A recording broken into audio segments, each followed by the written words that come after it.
Ayo, mari berdepan dulu, ayo. Agi, jangan maju.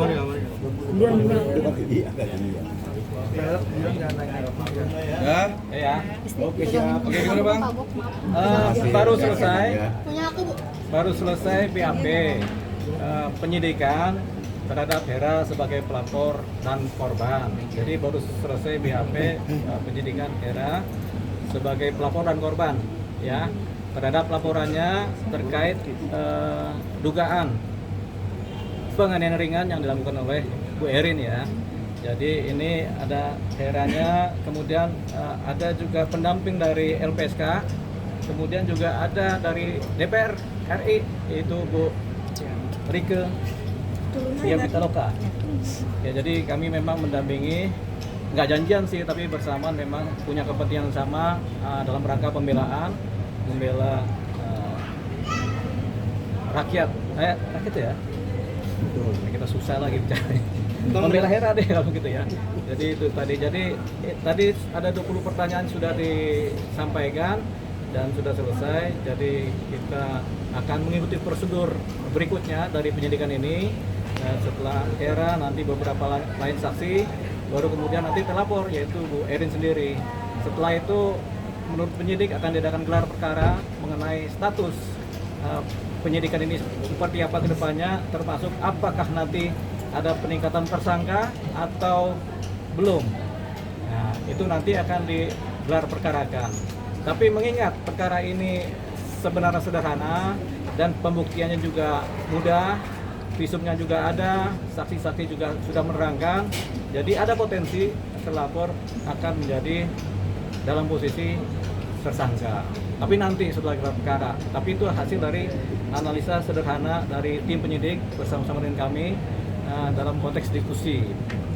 Yang pertama, yang kedua juga dari pihak DPR RI, Bu Ria juga memberikan dukungan, Bu Rike Pitaloka ya, memberikan dukungan, termasuk juga terkait dengan undang-undang perlindungan pekerja.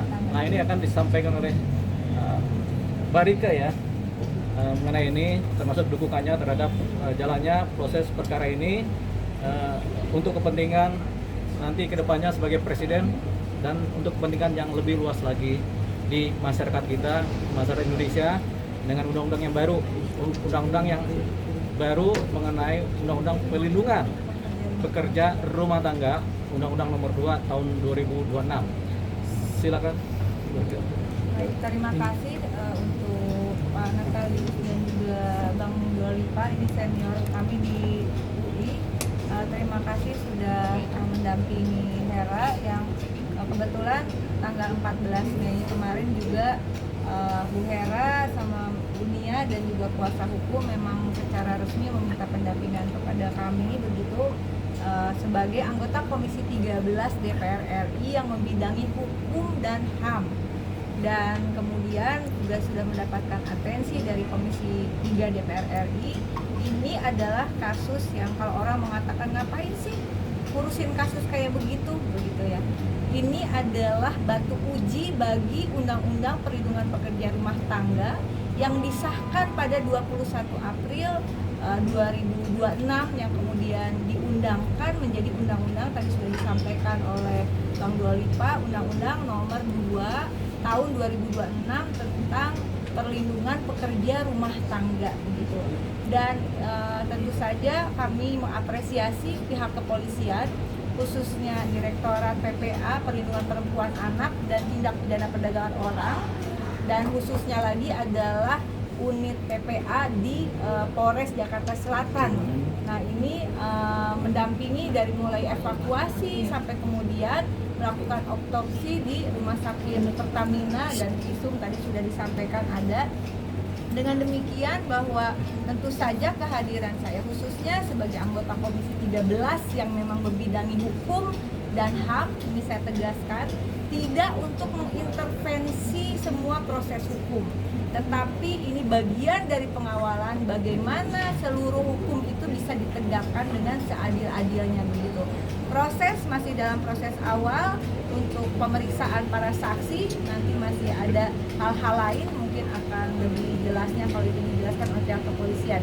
Tapi intinya kami mohon pengawalan dan dari seluruh masyarakat, dan ini juga sudah menjadi atensi Komisi 3 DPR RI, sudah dipanggil ya Bang ya, langsung dipimpin oleh Ketua Komisi 3 DPR RI Pak Habibur Rahman. Begitu, dengan demikian sekali lagi kasus ini adalah ujian bagi Undang-Undang Perlindungan Pekerja Rumah Tangga dan juga Undang-Undang Perlindungan Saksi dan Korban yang menjadi Undang-Undang Nomor 3 2026, begitu, sehingga kami didampingi oleh Lembaga Perlindungan Saksi dan Korban untuk memberikan perlindungan secara komprehensif menurut aturan yang ada, dan juga mencermati pasal 10 di Undang-Undang Perlindungan Saksi dan Korban yang lama yang masih berlaku di Undang-Undang yang baru, terkait bagaimana suatu perkara itu harus diselesaikan dulu laporan yang awal sebelum kemudian masuk ke laporan balik berikutnya. Nah teman-teman, itu mungkin yang bisa disampaikan. Bu Rika, mungkin ke depan ada rencana untuk menemui terlapor, Bu? Itu bukan ranah kerja saya, bukan ranah tanggung jawab saya, tapi kami berharap semuanya, dan sekali lagi kita beri dukungan juga. Ini harapannya bahwa ada perhatian juga terhadap unit PPA, TPA TPPO di Jakarta Selatan. Per bulan 50-60 kasus harus mereka tangani, tapi baru level unit, dan kita juga mendukung agar segera dinaikkan menjadi satker lah paling tidak, begitu. Teh mungkin merasa menyayangkan nggak sih bahwa ada dugaan penganiayaan dari seorang public figure gitu Teh? Mungkin gimana tanggapannya? Saya tidak bisa masuk ke ranah personal ya Mbak. Itu bukan wilayah saya mengomentari ranah personal, tapi sekali lagi sesuai dengan tanggung jawab saya. Ada orang mengatakan ngapain sampai turun langsung begitu. Ini adalah fungsi pengawasan DPR RI sesuai konstitusi, sesuai dengan sumpah jabatan, sesuai dengan undang-undang MPR, DPR, DPD dan DPRD, begitu, bahwa memang kita ikut pengawasan terhadap tegaknya hukum karena Indonesia adalah negara hukum berdasarkan pasal 3 ayat 1 Undang-Undang Dasar 1945, begitu. Jadi sekali lagi kalau ditanya seperti tadi, mungkin tidak dalam kesempatan ini begitu ya Mbak ya, karena ini dalam tugas lah, ini hari kerja juga. Mungkin itu. Kak Hera sendiri gimana, bakalan ada yang ditetapkan sebagai tersangka gitu? Dalam hal ini terlapor gitu? Belum tahu kalau masalah itu. Nggak, maksudnya Nggak bisa, mungkin akan boleh lega kuasa gitu. hukum yang jawab. Nggak apa-apa, Berarti- Pak Hera jawab, jawabannya belum Pak tahu. Hera mungkin gimana akhirnya ditemani Iya, oleh LPSK dan Bu Rika juga? Nah, itu Ya, jawaban saya mau mengucapkan banyak-banyak terima kasih kepada Ibu Rika Diah Pitaloka dan pihak LPSK, terus lawyer-lawyer saya yang baik ini. Terima kasih banyak.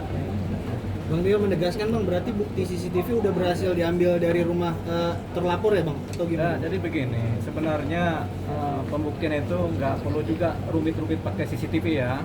Jadi yang penting ada visum, ada bukti fisik, kemudian ada pengakuan, ada keterangan dari saksi, itu sebenarnya cukup.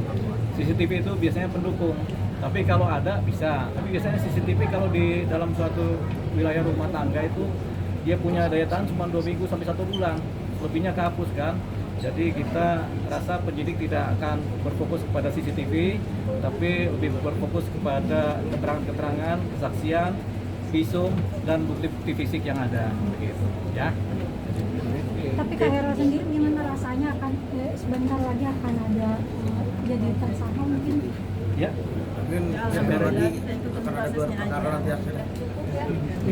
Ibu, boleh satu lagi pertanyaannya? Ini kan terkait Undang-Undang Perlindungan Pekerja Rumah Tangga ya. Bagaimana sebagai anggota DPR mensosialisasikan undang-undang ini karena banyak korbannya yang tidak mengerti hukum dan tidak berani kasus lapor? Ini justru juga penting. Jadi ini bukan hanya kasus tentang Hera dan Dunia, ini dari yayasan yang juga kemudian mendampingi sampai visum. Nanti akan ada pemeriksaan sebagai saksi.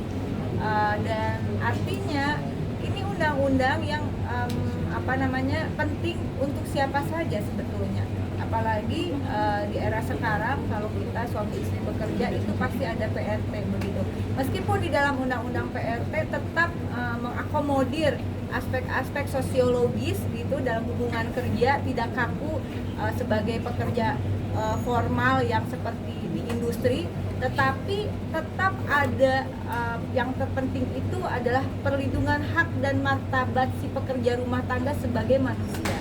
Yang sebetulnya kalau nggak pakai hukum pun di dalam agama manapun tidak boleh ada perlakuan kekerasan terhadap siapapun begitu. Kalau ada masalah ketidakpuasan dia bisa dikembalikan ke yayasan lalu dibicarakan dengan baik-baik begitu ya. Ini menjadi atensi kita semua dan sekali lagi Undang-Undang Perlindungan Pekerja Rumah Tangga itu adalah batu uji bagaimana Indonesia mampu melindungi PRT tidak hanya di dalam negeri tapi di luar negeri juga, karena kita salah satu pengirim pekerja migran yang berprofesi sebagai pekerja rumah tangga. Ketika pekerja rumah tangga di dalam negeri tidak mampu dilindungi negara dengan regulasi hukum yang sudah cukup banyak sebetulnya ya Bang ya, termasuk beberapa konvensi yang sudah diratifikasi oleh Indonesia, maka akan menjadi hal yang tidak mudah untuk kita melindungi pekerja migran kita yang berprofesi sebagai PRT di luar negeri. Contoh kasus kemarin yang terakhir ramai ada kekerasan terhadap PRT di Malaysia kalau saya tidak salah, kepolisian Malaysia langsung dicari semua pelakunya langsung ditahan begitu.